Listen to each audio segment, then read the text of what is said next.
සුබ දවසක් හැමෝටම. ඉතින් අද අපි බලන්න යන්නේ ජාතික ඉන්ධන බලපත්‍රය.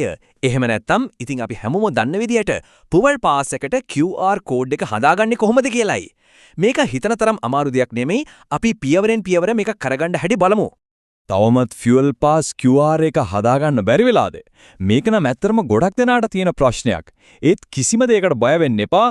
අපි බලමු මේක හරියටම ලේසියෙන්ම කරගන්නේ කොහොමද කියලා. හරි. එහෙනම් මුලින්ම බලමු ඇයි ඇත්තටම මේ QR කෝඩ් එකක් ඕන උනේ කියලා.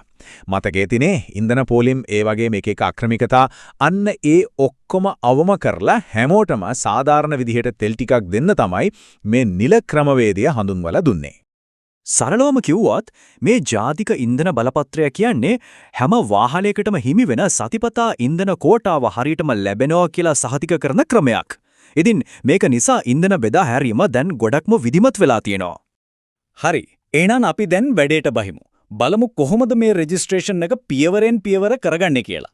මුලින්ම කරන්න ඕන දේ තමයි fuelpass.gov.lk කියන official website එකට යන එක. හරිද? site එකට ගියාම ලොකුවට පෙනෙන්න තියෙයි register කියලා බටන් එකක්. අන්න ඒක ක්ලික් කරලා තමයි අපි වැඩේ පටන් ගන්නෙ. හරි.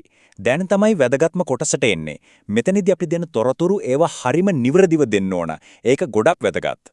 හරි. මුලින්ම දෙන්න ඕන තමන්ගේ පෞද්ගලික විස්තරය. ඒ කියන්නේ තමන්ගේ ජාතික හැඳුනුම්පත් අංකය, නැත්නම් પાස්පෝර්ට් නම්බර එක, එහෙමත් නැත්නම් බිස්නස් රෙජිස්ට්‍රේෂන් නම්බර එක මෙතනට දෙන්න. ඊනමට තමන් පාවිච්චි කරන ෆෝන් නම්බර එකත් එතනට ඇතුළත් කරලා send OTP කියන බටන් එක ඔබන්න. එතකොට ෆෝන් එකට SMS එකකින් කෝඩ් එකක් එයි. අන්න ඒක අදාළ තැනට ටයිප් කළාම ඔන්න පළවෙනි පියවර හරි. ඊළඟට දෙන්න ඕන තමන්ගේ සම්පූර්ණ නමයි ලිපිනයයි. ඒ ටික දුන්නට පස්සේ වාහනේ විස්තර. වාහනේ නම්බර එක, වාහනේ මොන වර්ගයේ එකක්ද, ඒ කියන්නේ vehicle type එක. ඊට පස්සේ අනිවාර්යෙන්ම වාහනේ chassis අංකයත් බොහොම පරිස්සමෙන් හරි විදිහටම ඇතුළත් කරන්න ඕන. මෙන්න මේක නම් හොඳටම මතක තියාගන්න ඕන දෙයක්. අපි ඇතුළත් කරන හැම විස්තරයක්ම, ඒ කියන්නේ නම, ලිපිනය, වාහනේ නම්බර එක, විශේෂයෙන්ම chassis නම්බර එක. මේ ඔක්කොම වාහනේ ආදායම් බලපත්‍රය. ඒ කියන්නේ ලයිසන්ස් එකේ තියෙන විදිහටම අකුරක්වත් ඉලක්කමක්වත් වෙනස් නොවේ තියෙන්න ඕන. chassis නම්බර එකේ පොඩි වැරදීමක් වුණත් රෙජිස්ට්‍රේෂන් එක රිජෙක්ට් වෙන්න ලොකු ඉඩක් තියෙනවා.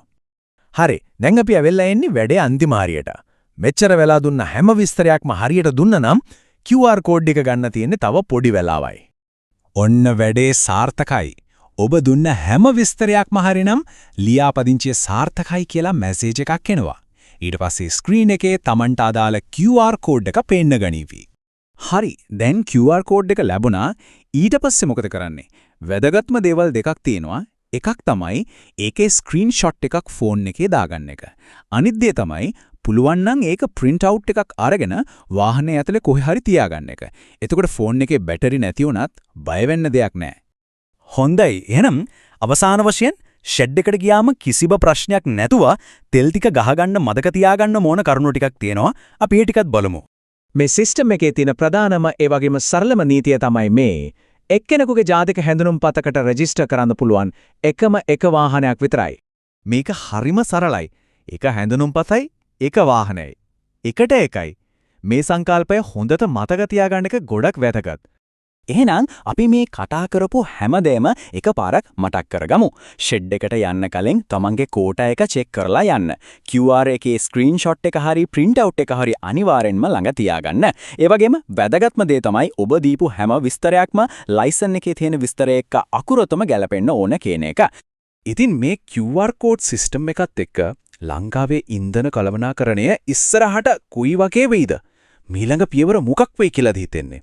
ඒ ගැනත් පොඩ්ඩක් හිතන්න. මේක හොඳ වෙලාවක්.